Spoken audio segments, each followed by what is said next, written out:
Alors bonjour à tous. Alors certains le savent, d'autres non, mais nous sommes tous entourés ici d'esprits. Et autour de nous, eh bien, il y a plein d'esprits qui se baladent, ils sont par milliers, par millions, par milliards même. Hein. Alors on peut même en trouver une infinité puisqu'ils ne prennent pas de place dans notre monde matériel, hein, matérialiste. Alors ils font leurs courses comme nous, ils jouent au foot comme nous. Certains parmi eux sont bienveillants. D'autres sont plutôt farceurs, sont des coquins, ils aiment bien blaguer.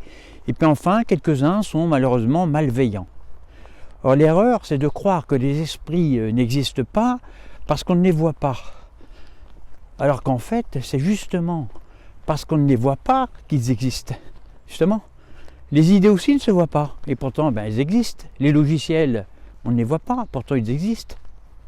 Parmi les esprits, certains s'incarnent sur Terre afin d'expérimenter la matière pour ressentir les plaisirs de la chair, de leur corps. Puis on ressent aussi les souffrances. Quand un esprit s'incarne sur Terre, eh bien, il a différentes options. Alors, il peut par exemple décider de jouer au foot durant toute sa vie pour marquer le plus de buts possible. L'intérêt, c'est quoi? Eh bien, c'est qu'à la fin de sa vie terrestre, un peu avant de mourir, avant même la décomposition de son corps, eh bien, il sera fier d'avoir marqué des buts.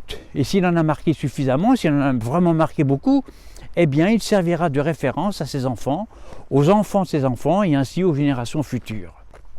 Ensuite, une fois au ciel, tous les anges du monde spirituel seront jaloux de lui, ce qui est très gratifiant pour son ego. Alors, attendez, là.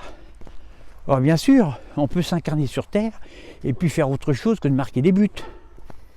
On peut par exemple être journaliste à BFM Télé puis transmettre des informations nocives à nos frères humains pour les abrutir le plus possible au lieu de chercher à les éduquer, à les élever spirituellement.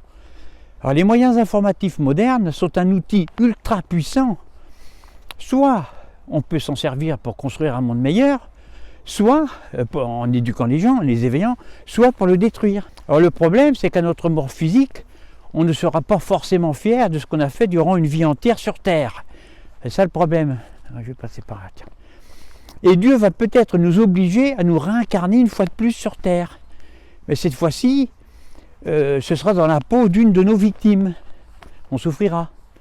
Eh bien oui, parce que quand on est intelligent, quand on est beau, fort, riche et puissant, eh bien on a la possibilité soit de faire le bien, soit de se comporter comme un cochon.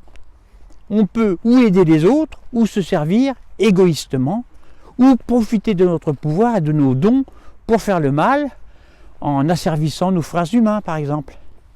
Voyez, hein?